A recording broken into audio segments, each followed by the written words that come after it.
Om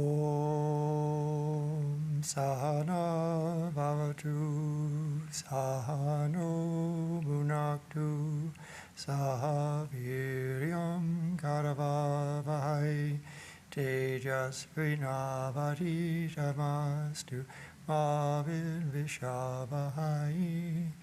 Om Shanti Shanti Shanti. May Brahman protect us. May he guide us and give us strength and right understanding. May love and harmony be with us all. Peace, peace, peace. And good evening. We're continuing with a couple of lectures by Swami Abhedananda, one of the direct disciples of Sri Ramakrishna. Lectures that he gave here in the United States many years ago. We just have a couple pages left in the one titled Spirit and Matter. Do you have the place where we were? In Vedanta? Yes. Okay. Let's start with that. It's just about 3 more paragraphs and we're finished with this lecture. All right. In Vedanta, spirit is called the Atman, the cognizer, the perceiver, and the subject. It is our true self. It existed in the eternal past and will continue to exist in the eternal future. Nothing can destroy it. The phenomenal world, which is the object of sense perception, may change from one form into another, but the Atman or self will never change. It is absolutely unchangeable. Weapons cannot pierce it. Water cannot moisten it. Fire cannot burn it, nor can the air dry it. It is indissoluble, immutable, and immortal substance. It is not destroyed at the time of death. Death is the property of everything within the realm of time and space. All objects that have form are subject to death. Birth is followed by death. That which is born must die. Our body will die because it had its birth and exists in space and time. But the Atman or spirit cannot die because it was never born. It is beyond space and time. If you try to think of the birth of your spirit, you will never be able to find an absolute beginning. Therefore, Atman is beginningless and endless. Everything which can be perceived by our senses will change and pass away, while the Atman or spirit will remain forever. Yes, and when we try to explain things, we tend to explain them in terms of time and space. So we give things some sort of linear progression. And of course, that's where philosophically things end up a little messy because there wasn't a particular beginning. It simply changes in the infinitude of time, or that which is beyond time, which is really a better way of saying it. It's beyond time, and yet we describe it as though it were in time, and that makes things rather confusing. All right, let's take another paragraph. Here it may be asked whether spirit is one or many. The same question may be asked about matter. Is matter one or many? We have seen that matter as objective substance is one, although it appears as many on account of its manifestations within space and time. Similarly, says the Vedanta, there is one eternal spirit or subject of the universe, of which the individual spirits or egos are but so many manifestations. He is the cosmic ego, the sum total of all individual spirits or God. God is the eternal subject or knower of the world. He is the cosmic ego, the sum total of all individual spirits or egos and more. He is the one infinite being, the eternal ocean, which contains so many eddies or souls. The cosmic ego, or God, is the firstborn Lord of the universe. He is the first and highest manifestation of the absolute substance, or Brahman. He is the material and the efficient cause of all phenomena. He is the projector of evolution. He differentiates subject from object, spirit or ego from matter or non-ego. In him, everything exists. Through him all beings live, and into him they return in the end. He is more powerful than all the individual spirits together. We possess small powers as our knowledge is limited. So are our powers, but God is the one substance whose power is unlimited. He dwells everywhere. He forms the background of our individual spirit and possesses eternal knowledge. He is the soul of our souls. We should meditate on him and worship him. Then we shall understand the relation between spirit and matter. You know, one of the most striking things, shocking things that I remember in one of John Dobson's lectures was when he was describing the experiments that you could do with electrons and their spin. And he said, you know, if you toss two coins, you can get two heads, or you can get two tails. You can get a head and a tail. And the heads and tails can come up in two ways. This one could be heads, this one could be tails, or this one could be tails, and this one could be heads. So that comes up half the time. And a fourth the time you get two heads, and a fourth the time you get two tails. But if you measure two electrons and you want to know which one spin up and which one is spin down, you would think you could get the same thing. You'd spin up, spin up, spin up, spin down, spin down, spin up, or spin down, spin down. But you know, you get 1/3, 1/3, 1/3. You don't get 1/4, 1/2, 1/4. And it's because there's no this one or that one. That's the most shocking thing that describes to me this reality that matter is one, and we see it as many. We see it as all broken up into individual atoms and individual electrons around individual protons and so forth. But in actuality, it's all a mirage. It's all a make-believe world. It's all the power of the magic show of Maya. And until you get to these nitty-gritty little experiments, its mystery remains hidden. It looks like a world of many things, and yet matter is all one. And so similarly, of course, the spirit is all one, which we can intuit by the great ones being able to read people like a book. They can see into individuals' souls and see how your whole life progression has gone beyond beyond the realm of space and time. And they see it, of course, in space and time and can describe it that way. And yet, the spirit is all one. So when they tap into that oneness, and they can then see what's happening with each individual soul as though it were their own. So what he's describing here is that this, the appearance of many souls and the appearance of the multiplicity of matter is just the play of Maya. It's just the appearance. It's the apparitional nature of the universe in space and time. And if you can get beyond space and time, you don't see it that way. Of course, there's no you to see it. You and the subject and the object have become one, so there's no longer a perceiver and a perceived. All right, let's just read the concluding paragraph here. He is the one eternal being in the midst of all non-eternal forms and names. He is the one source of intelligence in the midst of insentient matter. He makes that one substance appear as many and fulfills all desires dwelling within the hearts of all creatures. Whosoever realizes him in his soul attains eternal bliss even in this life.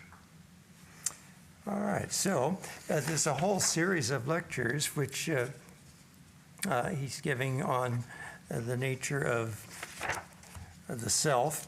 And so we're going to continue, if I can find the right, here we go, page, with the next lecture in his series. And this was called The Knowledge of the Self. And in this one, he's going to show how difficult language is and how we have to be careful how we use words, because we use this word self in several different ways, and so it becomes rather confusing. It's the same kind of problem we have with the word consciousness. You have discussions about consciousness, and you find that people are thinking of the word consciousness in different ways. And of course, language is imperfect. Language is only an approximation of the reality that it's trying to describe. And we each have our own kind of concept of what those words mean. And of course, any definitions become circular in the end. You can never really get out of this conundrum. But anyway, he's going to do a good job of trying to clear things up here. So let's continue. He starts with a translation of a peace chant, so we can begin with that. You have that right? Yeah, okay. The infinite and the eternal truth, Brahman, pervades the whole universe, the visible and invisible. If the visible be taken away, if the perceptible phenomena be destroyed, that which will be left is the infinite. May we realize the infinite in this life. May we attain to that truth and enjoy peace forever. Peace, peace, peace to all living creatures. The knowledge of God is not so commonly spoken of in India as the knowledge of the true self. Self-knowledge reveals the knowledge of the real nature of the Absolute and of the Supreme Deity. Ordinarily, we use the word self in the sense of ego, but the term self-knowledge, with a capital S, does not mean mere knowledge of the ego. The ego in us is the actor, thinker, and perceiver. What performs all the functions of the body and mind is generally known as I, or ego. It is only the reflection of the absolute Brahman, which is the source of all intelligence. The ego is the image of that divine spark within us, which gives it vitality and makes it do all works, mental and physical. So when we speak of self-knowledge, we do not mean simply the knowledge of the lower animal or ego, but also of the higher self. It reminds me of how we might react when we see a famous actor just on the street, and you might not remember their actual name, but you remember their character name in the most recent thing you saw. So you might say, oh, look, there goes, Harry Potter, the one that played Harry Potter, and you don't think of Daniel Radcliffe right off the bat. So similarly, we use this word self to indicate some aspect that's the self manifests, and so the self manifests itself as ego and other things. And so we use the word self to indicate all those various things, even though we forget that it's referring to that which is behind all these phenomena, just as a particular actor is behind all those characters that they play. The self is behind all those things that we sometimes refer to as the self. All right, let's read the next paragraph here.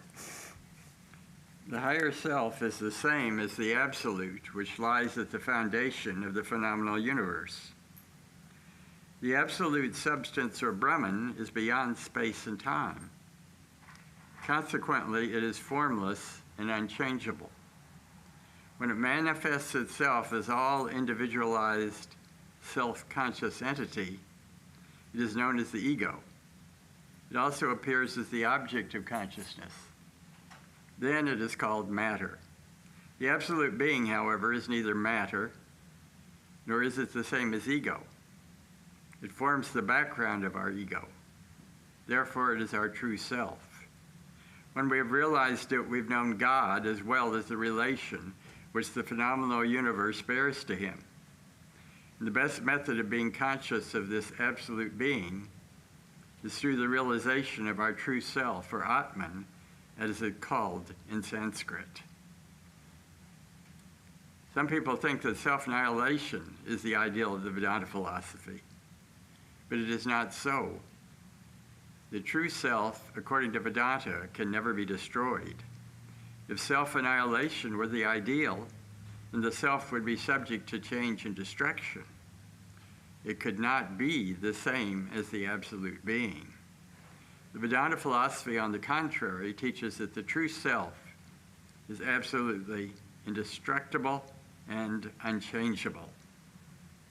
How is it then possible for anyone to think of its annihilation? Destruction of self is just as impossible as the destruction of the absolute.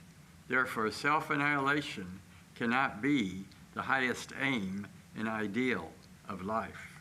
Right. So, of course, sometimes we use the terms the small self or the big self or the little ego and the ripe ego and all these other terms to designate the difference between that which we commonly refer to as the self, which would be the kind of ordinary idea of ego and our personality and that type of thing, to the true self, or the one aspect of us which is one with Brahman, that which is eternal and infinite and undivided. And it's that infinite self which we are trying to realize. And sometimes, of course, we have to try to get rid of the little ego. So it sounds like we're destroying the self, but it's not, not that self. It's not the ultimate self that we're trying to annihilate. It's the sense of the little self that we're trying to annihilate. All right, let's continue. Self-knowledge alone helps us to realize the absolute truth and to attain perfection. It is considered to be the highest wisdom. When Socrates asked the Delphian oracle, "What is the highest knowledge?" the answer came, "Know thyself." By the word self here is meant not merely the ego, but the true self. The same knowledge of the real self has been glorified in India from the most ancient Vedic period. Vedanta, the rationalistic portion of the Vedas, describes this self-knowledge as the highest ideal of life. If we wish to know God, we must first know our true self. We must ask within ourselves who and what we are in reality, where we have come from, and what becomes of us after death. These questions are of vital importance. Ordinary people cannot solve such problems. Their minds are too busy with the affairs of the phenomenal world. But all earnest seeker after truth who is discontented with the knowledge of material objects wishes to go below the surface of paranormal appearances. It does not stop until the ultimate goal, the reality which underlies all phenomena, is discovered. His aim is to find the correct solution of these problems by knowing the true nature of his ego as well as that of the universe. He may start with the objective world, but gradually, as he advances step by step and reaches farther and farther in his search after truth, he comes back in the end to his own self, because the true self is the center of the universe. The phenomenal world, which consists of the objects of sense perception, may be compared to a grand circle, the circumference of which lies in the gross material forms, and the innermost center of which is Atman, the true self. You know, often people try to find their true identity and they turn to genealogy or past life regressions or something of that nature to try to find out who they are. And of course, this is just sort of complicating the problem even further. We just add layers and layers of complication. So who we are not our ancestors or our forefathers, not the perhaps infinite or certainly seemingly uncountable previous births that we had as human beings or perhaps other kinds of organisms. All of those things are simply, again, part of Maya, and they're not the changeless, the infinite, the undivided self that is the Atman, which is one with Brahman. And so many times our search for who we are and our identity comes from things like our talents and our occupations and our family and our relationships and our accomplishments. And yet those are all just things in this phenomenal world, which are really not part of our eternal, true nature. All right, let's continue to see what he has to say. The nature of this true self, according to Vedanta, is infinite. It is neither limited by time nor conditioned by space relations. The scriptures describe God as the center of the universe. But Vedanta says that self, or Atman, is also the center of the universe, and that the true self is one with divinity. The moment we realize the divine self within us, we understand that the realm of the same Atman extends to the sun, moon, stars, and even to the most distant planets, the light from which takes hundreds and thousands of years to reach us.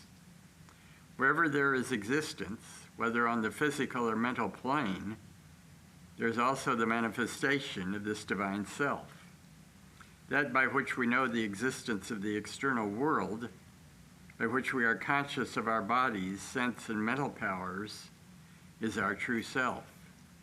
It is not far from us, yet it is beyond the reach of mind and intellect. The self is thus described in the 4th verse of the Isha Upanishad. The self is beyond all vibration and motion. It is one and swifter than mind. The senses never reach it. It transcends them all. Though standing still, it overtakes the mind and senses, which are running fast. It is the source of all mental activities, sense powers, and the various forces of nature.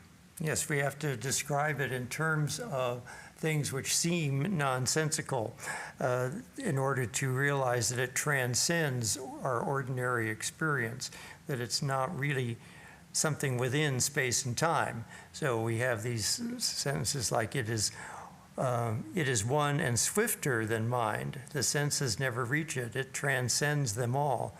Though standing still, it overtakes the mind and senses which are running fast. So it's these kind of paradoxical statements which indicate the transcendent nature of the true self, that which is behind all the phenomenon. See, when you're trying to describe something beyond space and time with words that are all bound in space and time, it becomes a difficult task. So we're beyond all vibration and motion. I often like to think of vibration as the metaphor for this dualistic world. Vibrations go up and down. The self is forever still. It's forever one. It's not moving, and yet it seemingly manifests in this world of space and time through a vibrational appearance. So everything appears to be vibrating, and it's that vibration and motion which is part and parcel of all aspects of Maya. And we talked a little bit about that in a previous lecture when he talked about the nature of vibration. So it's this splitting of the one into subject and object. It's this splitting of the one into space and time and to matter and energy. All these pairs of opposites that are seemingly part of the world of Maya that we're perceiving. Okay, let's continue with what modern science tells us. Modern science tells us that the whole world is the product of matter and material forces. Matter, again, as we have seen in the first chapter, is nothing but a certain state of motion or vibration of some substance, the true nature of which is unknown and unknowable. Every particle of the universe is in constant motion or vibration. What we call heat or light, sound or taste, odor, touch, or any object of sense perception is nothing but a state of vibration of the same unknown substance. Yeah, when you think about it, you see when in the laboratory, if you try to get some substance to absolute zero, which is when all of the internal motions of the atoms cease, you can't get there. You can't get to absolute zero. You can get close to absolute zero, but you can't get to absolute zero. And that's because that's part of the nature of the phenomenal universe, is is that it is vibrating. And you can't go beyond the phenomenal universe within the phenomenal universe in that sense. You can't actually get there in the physical sense of the word. If you did, you would be transcending space and time and transcending vibrations. And that you can do in meditation and spiritual realization, but you can't do it in the laboratory. All right, let's continue. Sir William Crook says, at 32 vibrations per second, it is shown that we have the first beginning of audible sound, and that sound ceases to be audible when it reaches less than 33,000 vibrations in a second. The vibrations of heat and light rays are almost inconceivably more rapid. They are expressed in no fewer than 15 figures, whilst the vibrations within a single second of the recently discovered radium are expressed in more than 9 millions of millions of millions. The whole world consists in the vibration of atoms, or the most minute particles of material substance. But above and beyond all this vibration, there exists the absolute reality, the true self, which is the source of knowledge, intelligence, and consciousness. It is through this self that we know that there is such a thing as vibration. Here the question arises, who is it that knows that the world is a massive vibration? Does vibration know itself? It cannot. Motion produces nothing but motion. This is one of the laws of nature which has been confirmed by modern scientists. Motion cannot produce knowledge. Knowledge is something which is not the effect of motion or vibration, but it is what enlightens our minds and makes us see and understand that there is such a thing as motion or vibration. Therefore, the Upanishad says, that which does not vibrate is our true self. Search within and see where is that which does not vibrate, but which is the knower of all vibrations and actions. Yes, and that's similar to the idea of knowing the witness, trying to understand who is it that is the witness.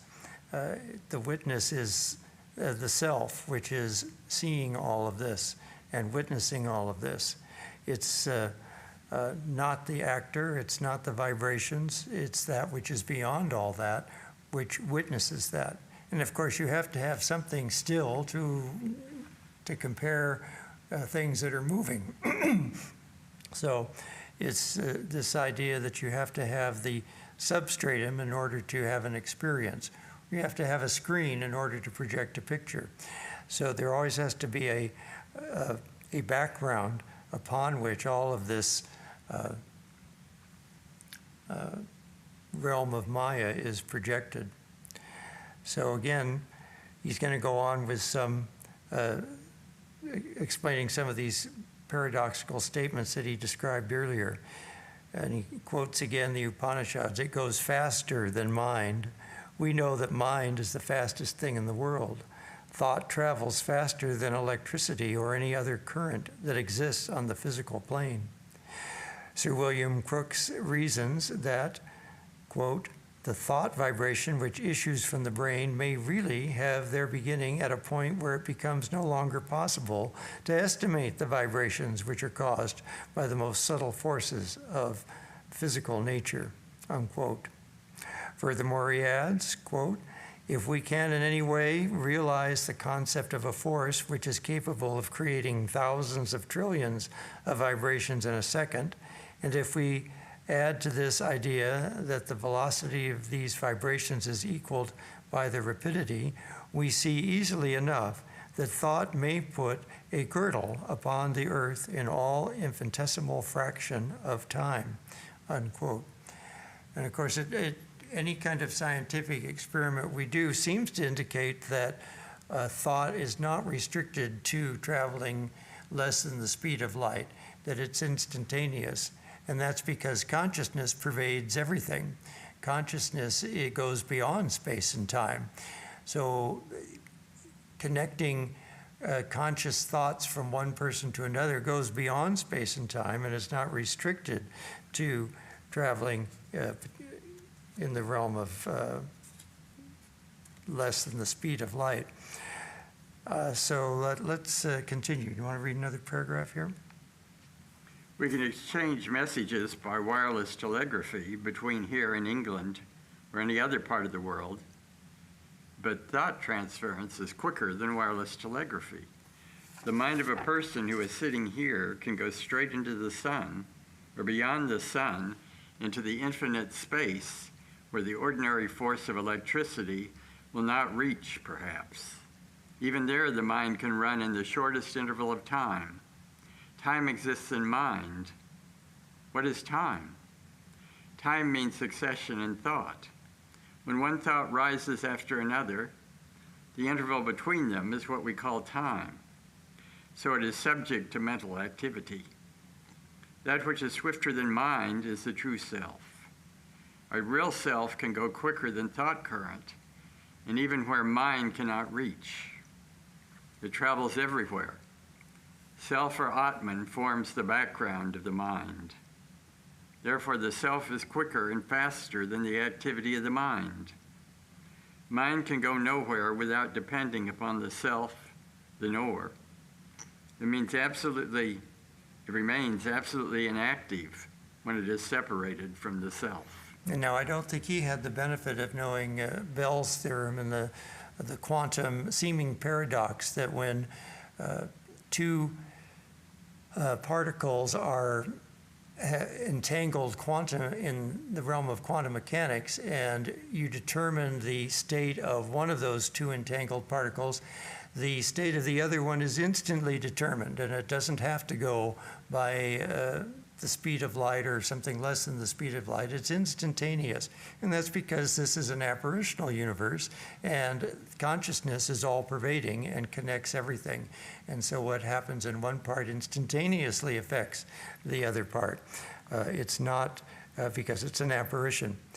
This idea that it's an apparitional universe explains a lot of these seeming paradoxes. We try to describe this universe in terms of physical things, and we can get good models that explain a lot, but ultimately there are always these strange paradoxes which can only be resolved if you go to the level that things are really, we're perceiving things in an apparitional universe, not an actual universe.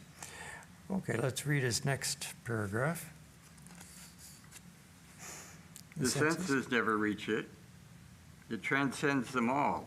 The senses cannot reveal it. Sense powers cannot express the true nature of the self because they are limited by time and space, while the knower of time and space must necessarily be beyond the reach of the senses. When we see the sun, the very sight depends upon self-consciousness. That is, we must be conscious of the fact that we are seeing something, and the consciousness must depend upon our true self. The sun will not be seen if our mind and eyes are separated and cut off from self, the source of knowledge, intelligence, and consciousness. Depending upon the source of consciousness and intelligence, our mind works, our senses perform their functions, and the body moves. Therefore, the Isha Upanishad continues. The self moves, and it moves not. It is far and likewise near. It is inside and also outside of all of this. When the body moves, the source of intelligence, or our true self, appears as moving, but in reality it does not move. Where will it go? It cannot go anywhere. When we move a jar from one place to another, the space within the jar appears to be moving. But does the space move in reality? No. What is it then that moves? We do not know. The form appears to be moving, but the form again is limitation in space. It may be said if space does not move, then the form cannot move. It seems to be like a puzzle when we try to answer it. At every step we meet with insoluble problems. One time I gave a talk called are nonsense organs, because really our sense organs present a world to our brain which is simply a picture, and it depends on the way your sense organs are functioning, depends on what kind of picture you get. And so we can realize that our sight is dependent on how many cones our eyes have, and some people have fewer cones than the normal, and some animals have more cones than what we have, and so their picture is going to be different. When you think of sound, we know that some people are tone deaf. They're not hearing what people that have normal hearing are hearing. And then we have people that have perfect pitch, and they can tell you if the orchestra is tuned to 440 or 444. And so they're having a different experience, and sometimes it may not be that pleasant. They may wish they didn't have perfect pitch. Again, all of our sense organs seem to simply present a picture. And you know, bees and things sense different odors by the chemical bonds in the molecules. And if you have two molecules that have similar chemical bonds, they can fool your nose into thinking it's the same chemical. That's how you get artificial flavors and colors and perfumes and so forth. And bees can be fooled. There's one, I forget the two substances, but there's one that's perfectly harmless to bees and another one that's toxic to bees, and it smells just the same to them. And that's unfortunately their one defect that they've got there. They can't distinguish for something that is good for them and something that's not good for them.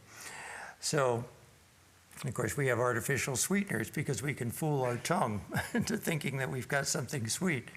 And that, of course, causes problems with your metabolism, because sometimes your body thinks it's getting some nutritive substance that's going to raise its blood sugar, and there isn't any sugar there. And so that has started to cause people some problems. So all of these sense organs really just present a particular picture, which may or may not have a particular accuracy that's good for us. And so really, why call them sense organs when it's a nonsensical picture that they're presenting? You get this kind of thing in Alice in Wonderland when she perceives the strange world of Wonderland or the strange world of Through the Looking Glass. Her perceptions are clearly not what we would consider normal. All right, so let's continue with the next paragraph. The whole of life is a mystery. We endeavor to find some explanation by studying nature, but nature puts us into more confusion. Science does not help us. It takes us up to a certain point, and there leaves us without showing anything beyond, without telling us what to do and where to go. Such is the condition of our relative knowledge. When properly analyzed, it appears to be a partial expression of the absolute knowledge, which is the real nature of the true self. Relative knowledge, however, will not help us in solving the riddles of the universe. If we wish to know the ultimate truth of the world, we must go beyond nature and seek the explanation in the realm of the absolute. Nature is called in Sanskrit Maya. She deludes us, yet we are living in nature, and our body, senses, and mind are parts of nature. The more we study nature, the more we are deluded. We do not come to any final solution. Scientists have arrived at certain conclusions, which are like conclusions in which nothing is concluded. Science tells us that ultimate goal of everything is unknown and unknowable. Here Vedanta comes and advises its students to study not merely nature, but ourself or Atman. Then all confusions will be removed and the absolute truth will be reached. Yeah, we have to remember too that it's really interesting if you look at the history of science. There was a nice teaching company course by Professor Gimbel on the nature of reality and the search for truth, and he explores the whole history of Western science. It's too bad we don't have more information about what was going on in India. But the perfectly seemingly logical explanations for things based on limited experience and no benefit of telescopes and microscopes and fancy instruments to measure things very accurately. And you can come up with explanations of the world that just seemed relatively rational in view of what was known. And then when more was known, other theories had to be developed.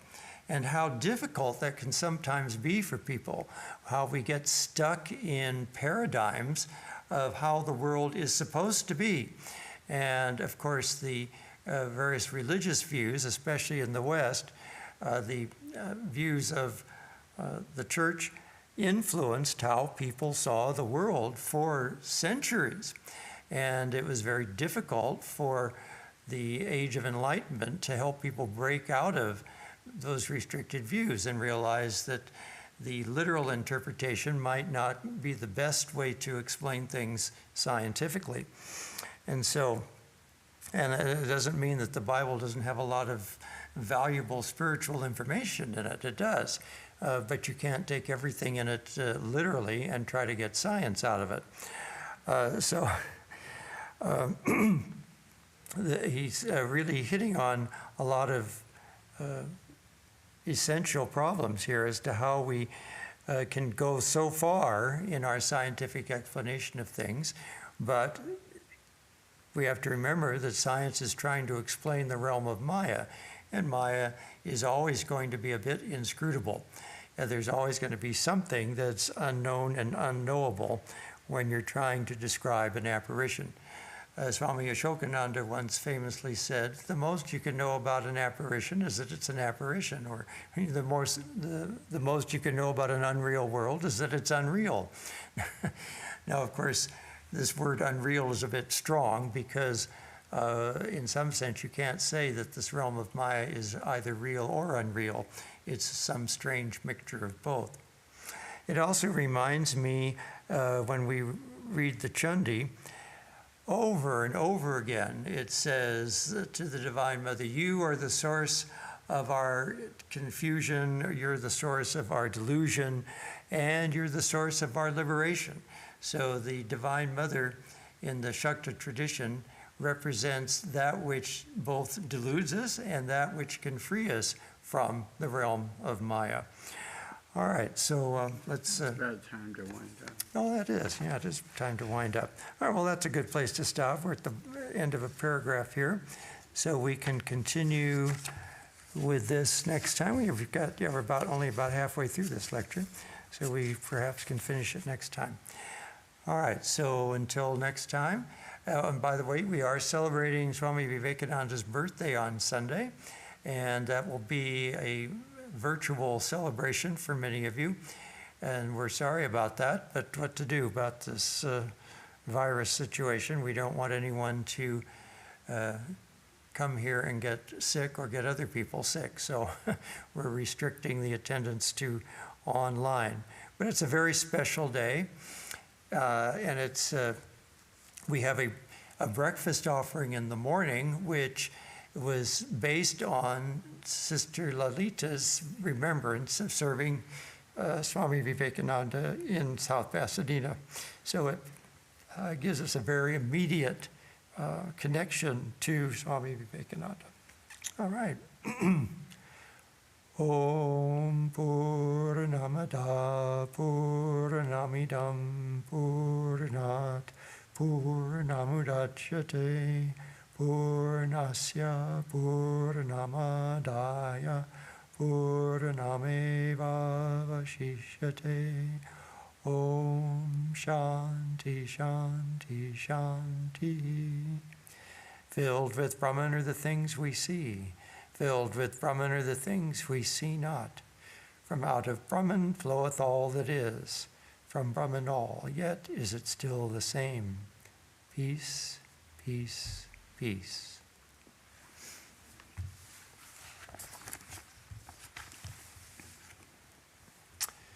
Now you see if I had a